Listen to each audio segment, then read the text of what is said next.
Republican-led Texas House votes to impeach the state's Republican Attorney General, but backlash to the vote from former President Donald Trump and Texas Senator Ted Cruz reveals just how far the former party of law and order has fallen. All that and more now on Graph's Grievances.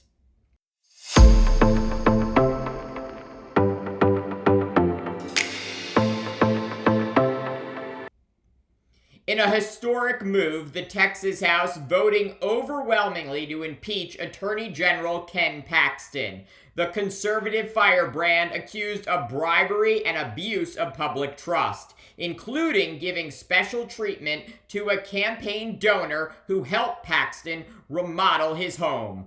The final vote, 121 in favor of impeachment to 23 against. The bipartisan coalition calling for Paxton's removal, including every Democrat and a majority of Republicans. Only two other officials in Texas' nearly 200-year history have been impeached. The last statewide officeholder getting impeached over a century ago. The impeachment vote removing Paxton from office pending a yet unscheduled Senate trial, where a 2/3 vote is necessary to convict.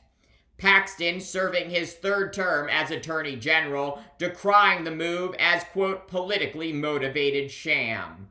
But his fellow Republicans who introduced the 20 articles of impeachment against him, saying Paxton gave special treatment and abused his office to help his friend and campaign donor, real estate investor Nate Paul. Paul, currently facing a series of lawsuits and bankruptcy proceedings, and is alleged to have appealed to Paxton for help.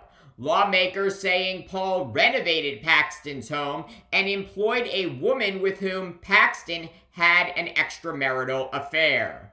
The impeachment articles also alleging Paxton fired employees who reported his bad behavior and obstructed a separate 2015 criminal prosecution accusing Paxton of securities fraud.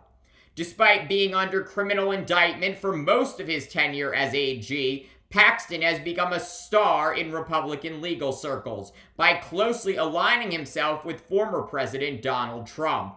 Paxton filing lawsuits against Obamacare, championing abortion restrictions, challenging gun control laws, and leading litigation seeking to overturn Joe Biden's victory in the 2020 presidential election. Paxton even speaking at Trump's rally hours before the January 6th attack on the U.S. Capitol.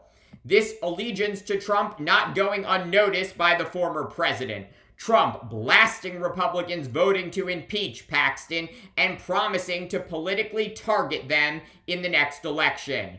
Trump writing on his social media platform, quote, "It is the radical left Democrats, rhinos, and criminals that never stop. Election interference. Free Ken Paxton."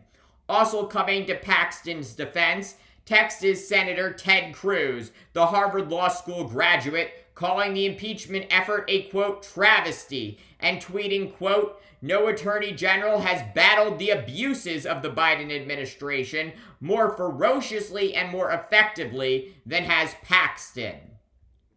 Trump and Cruz once again making a mockery of ethics standards, the rule of law, and the Republican Party under Trump's leadership, suggesting that irrespective of whether the Attorney General broke the law, he should not be removed from office because he is a Trump loyalist.